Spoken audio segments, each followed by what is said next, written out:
Hello, everybody. Thank you so much for joining us. This is the Let Me Introduce You podcast, number 13. I am Jen. This is Adarian. We're authors of the book, Let Me Introduce You. And today we are talking about up arm and down arm. So, what does that have to do with the book? I was not the one that chose the topic. I know. But I think we'll be able to wrap this into the book. I think we'll be able to. Oh, it's an easy wrap. It's still a pair issue. Right. It's how things work in pairs versus redundancy. Yes. It's so, because I'm thinking people probably try to think of up arm down or what's, Yeah.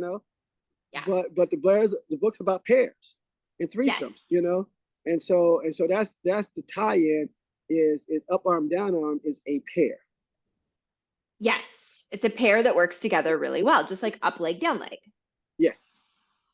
So before we get into Adarian's thoughts on up arm, down arm, because I'm told he has a lot. Can't wait to hear them. First, I figured we should talk about what exactly the upper extremity consists of. So when we're talking about the upper extremity, when we're talking about up arm, down arm, we're talking about the shoulder, the elbow, and the wrist, and the hand, right? Yes. We can agree with that. So the shoulder is actually more of a ball and saucer joint. We think of it as a ball and socket joint, but it's more of a ball and saucer joint when you really look at it. And it's combined of a lot of different joints. It's not just the glenohumeral joint. You've got like the scapulothoracic joint, the acromioclavicular joint. So there's lots of things that contribute to what happens at the shoulder.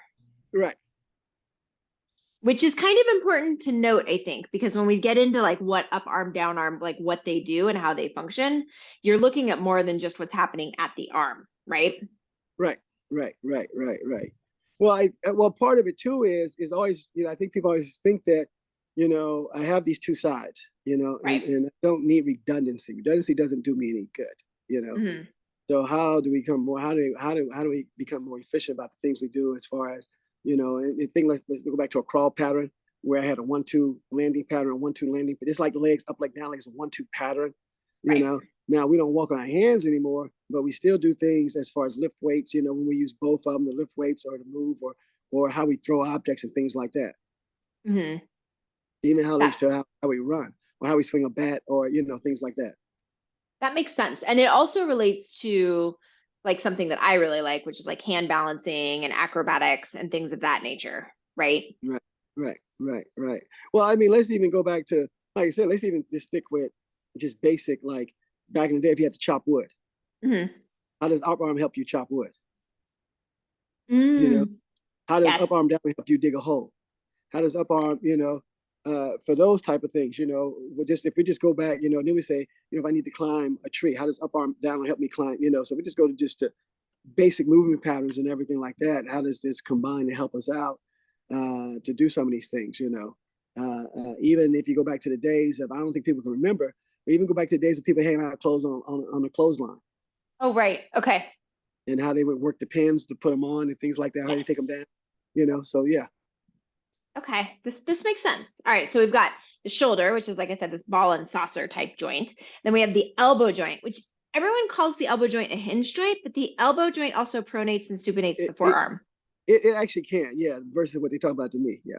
But yeah, so it's a different. It's not exactly a hinge joint. It's more of a pivot joint. Was one of the terms that I read, and I was like, okay, that makes sense. Yeah.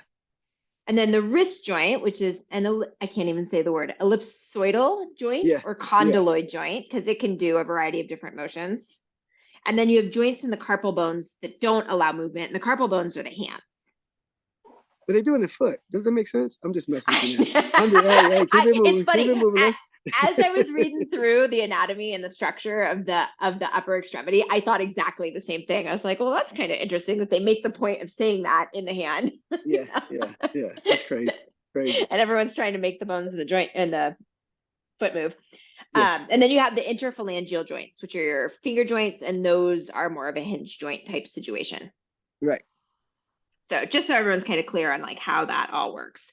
And what does the upper extremity do? It basically pushes and pulls, right? Yeah. Well, yeah, it pushes and pulls, but you gotta look at it from a rotational standpoint. Mm-hmm. It pitch, yaws, and rolls. Right. That joint allows you to do to pitch, to yaw, to roll, so when we talk about 3D movement, it allows these things to happen.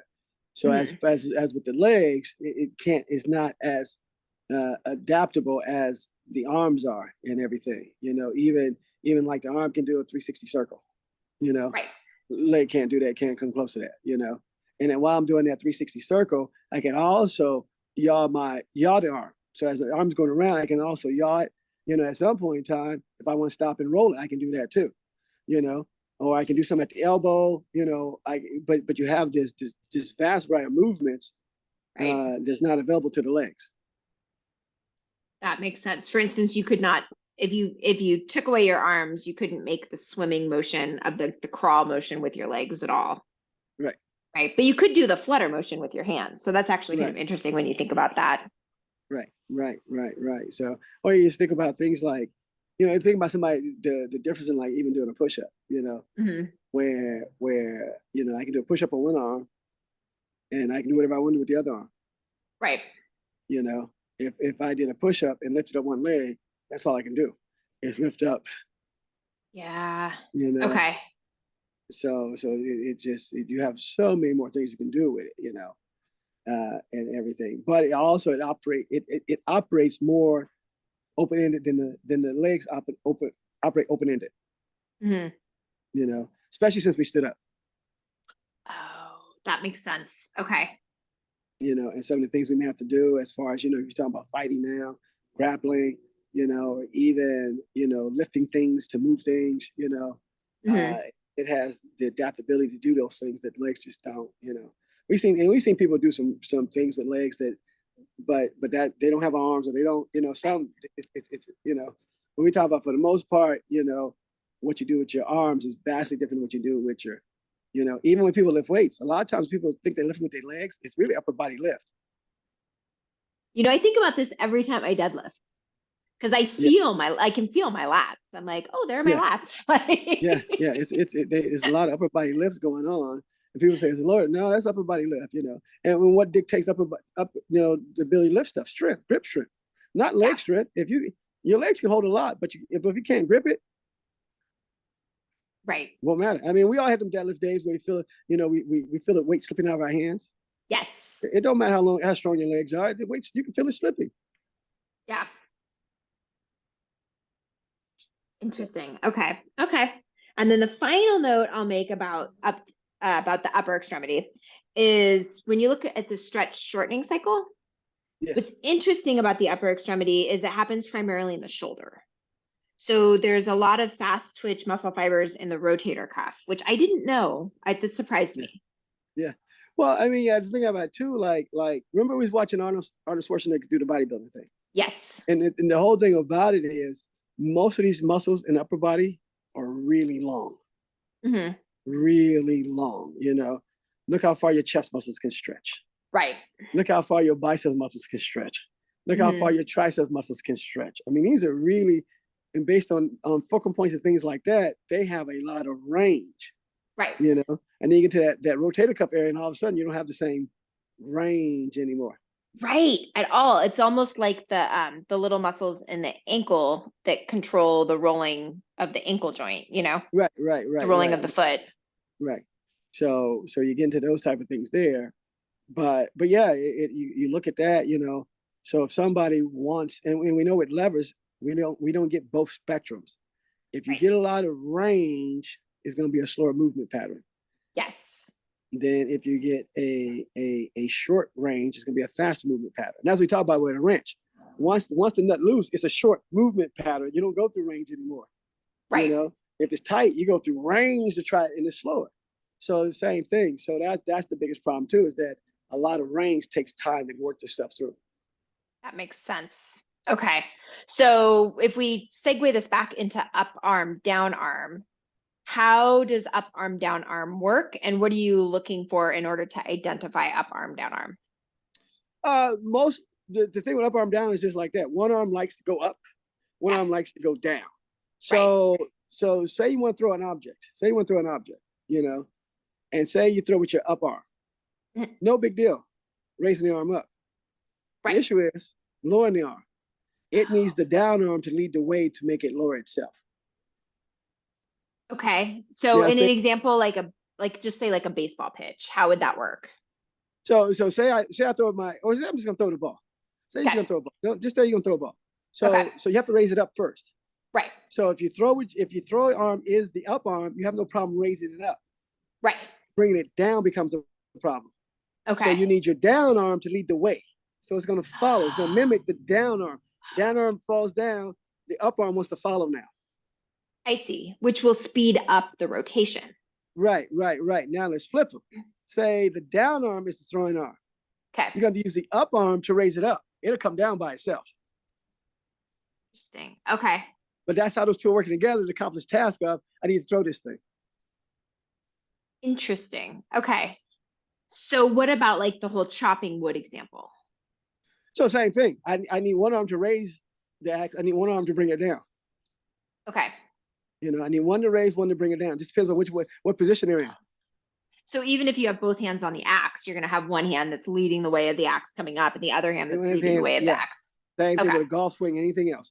One hand's leading the way. So like people that I bet if we looked at golfers, good golfers, the down arm is the bottom hand. Is the hand is leading the hand is leading toward, because it likes to come down.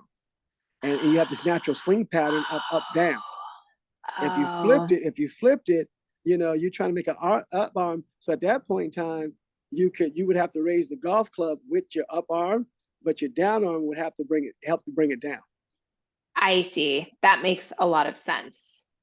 And again, from a speed perspective, to get this club to move fast, an ideal position would be your down arm on the bottom, so it's pulling. Yeah, right. So it's pulling. Yeah. Okay. So that would be part of it. And then if you get the right combination of like down leg, different day. But same thing. Now going to a pull up, same thing. Going to a pull up, and we can just seem like saying you can see with pull ups, where somebody, people will struggle. Like it's funny, people have preferred arm to do one hand pull ups with. Yes. Nobody says I'm gonna try this one over here because the brains tell you don't do it. Right. But same thing. If you're doing a pull up, a push up like that, one arm is gonna raise you up, one arm's gonna lower you back down. That makes a lot of sense. They're working together again. You see a lot of times people struggle, especially like with dumbbell lifts versus a barbell lift. Barbell lift, you got up and down working again. Right. On the dumbbell lift, they by themselves. Yeah. And so that becomes part of it is once again, how do these things work together, to accomplish whatever task we're trying to accomplish. Right.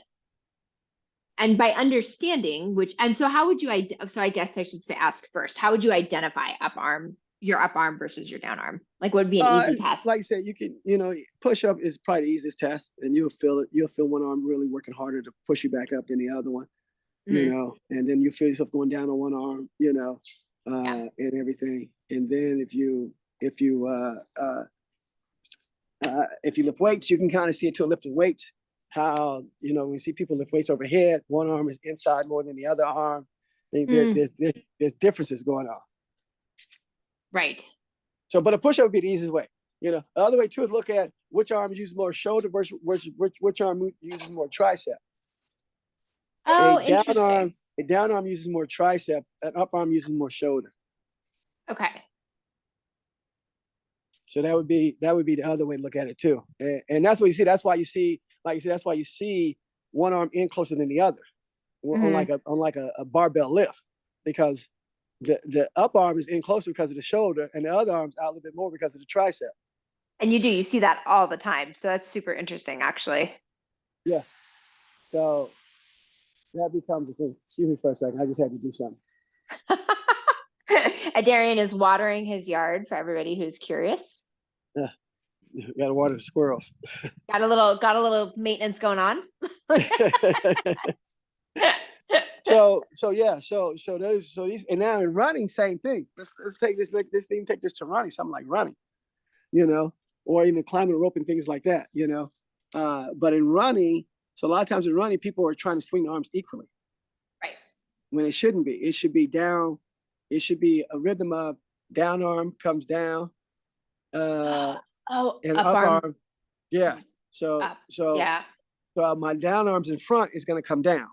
Right. Up arms in back, it's going to come up. and it Yeah. should be a reset. Swing them, reset them, swing them, reset them, versus a back and forth, back and forth, back and forth, back and forth, back and forth, back and forth. Oh, interesting. Okay. Which will help with the rotations in the pelvis actually, and then the rotations there in the legs. So Yeah, it'll, everybody, yeah, it's a different rhythm all of a sudden. yeah. Huh. So yeah, so that becomes a thing. So if you start something, if you understand that, you set up differently to run. Right. You can put any arm in front if you want. Just understand, oh, if I start this way, this is my up arm in front, this is my down arm in back. That's not the best way. So what you're gonna do is you don't swing them. That's the reset. Interesting. Okay. On the next step, you go down up. Got So it. same thing. If the down arm's in front already, and the up arm's in back, easy. Down up. Yes. And then the next step, you let them reset. And then go. So it's just understanding just something like that. You don't need to come out and just understand, which one is where. And based on this, either I'm going to reset or I'm going to swing. Got it. Okay, that makes a lot of sense. So if we look at this from and I have personal interest in this because of all the aerial silks in the pool, but if we do the rope example where you climb the rope, yeah, it's going to be a similar concept, right? Yeah, it's going to be a similar concept. Yeah. Yeah.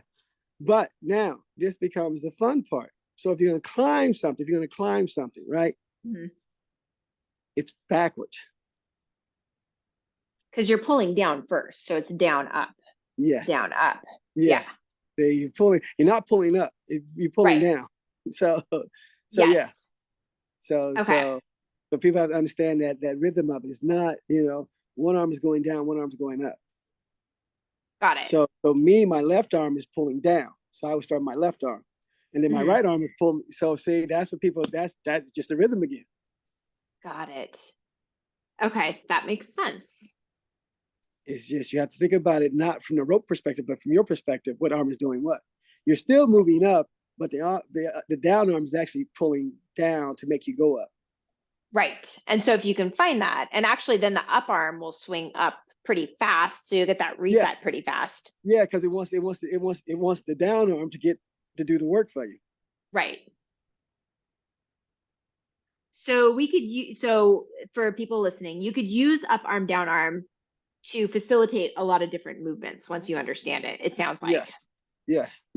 Even like if you're climbing, say you're rock climbing or something like that. If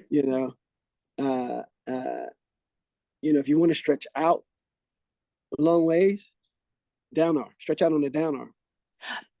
Because that's going to pull you it'll pull you faster. Yeah. Okay. If you stretch out on the up arm, you're kind of in a bad position at that point in time. So it's just a matter of understanding, like you said, how these actually work, how to see them, how to visualize it, and then make them work for you. Mm-hmm. Sometimes people wonder why they grab for a rock and get pushed away. Well, that's the up arm. Got it. That's wonder why you try to grab, got pushed away. That's the up arm doing. Up arm's trying to do what? Go up. And as it tries to go up, it actually pushes you away. Oh, rather than bringing you into the wall. Because the down's going to bring you in. Right. Okay. Interesting. And then you could work the up arm and the down arm with the up leg and the down leg. Like if you really got into this, you could start to. If they match up appropriately, yes. Right. If you have a down and down, up and up, but if you have a cross, now you guys really understand that they're crossed and how I'm going to work this now. Got it. But it could work because then if they cross, because you got to remember, it depends on what's going on for like, I think like speed climbing, you want up and up, down, down for ipsilateral purposes. Makes like that video that I sent you makes perfect sense. Yeah. Ipsilateral purposes. Yeah. But you don't, but then it becomes, if you have a down up, then you may have to go cross. Because then as one leg pushes me up, I want the other arm to be working down, which will also pull me up. That makes sense. Okay. So actually, what's cool about that is if you know this about yourself, if you know what your up leg, down leg is, and then what your up arm, down arm is, you could really use that to exploit different things like crawl patterns that are involved in climbing or even on the floor. Yeah. And running too. I mean, you could really use that to your benefit with running as well. Right. Well, that's why it's funny, like you said, if you think about it, like even you think about the push-up, what's really happening? The down arm is trying to pull you down. Right. The up arm is trying to push you away from it. That's all that's happening. It's Mm-hmm. not that it's letting you down. It's actually pulling you towards the ground. So what's happening in something like a handstand? Again, we're gonna go with total personal interest here. Well, you still have the same issues with a handstand. Even part of like, which hand am I going to go up on?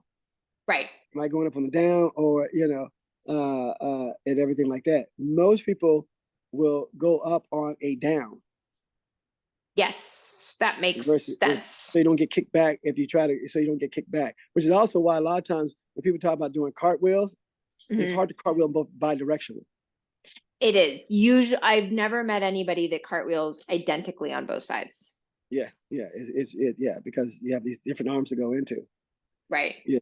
So now, if you're gonna, I would imagine, like I said, it depends on different moves and things like that. But it'd be interesting too to watch people do different moves. Like, if I'm gonna go on my hand and do a spin. Do I switch out to my up arm because I want it stable, or do I still go with the down arm? So. So yeah, so different things like that, but just understanding which one is which, how it works, you can understand, plot your movement better. You can train better because then you start to understand. Once again, it's not in the fix. It's just, how do I make this work? How do I make this pair work better? Right. And what I have found just by working like up, like thinking about my up leg and down leg and working those a little bit differently, is it makes the act of whatever you're doing just a little bit more enjoyable because it feels easier. Yeah. Like instead of fighting yourself, you're actually honoring yourself and right. Exactly. Instead of, yeah, and I think we spend a lot of time fighting ourselves because we can force ourselves to do anything we want to do. Right. We can force ourselves to do anything that we want to do. So that becomes the other part of it. And then at that point in time, but we're fighting ourselves. We can still make ourselves do anything, but understand, do anything based on this arm wants to do this and this arm wants to do that. Right.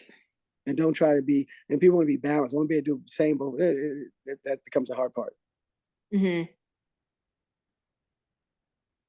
All right. That makes sense. Okay. Do you have anything else you want to share about up arm, down arm? That's about it. That's about okay. it. It's something for people to be aware of, as they go through their, just something for people to be aware of.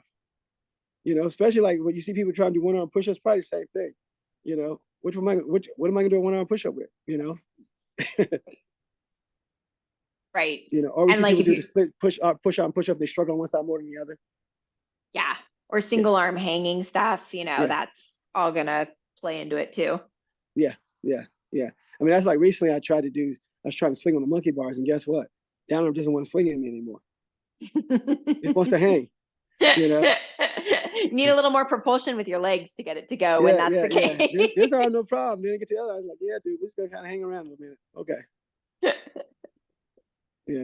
So, and I probably could make it work if I thought about it. Say, hey, just pull yourself, swing yourself downward. I probably could make it work, but it's like, yeah, whatever, move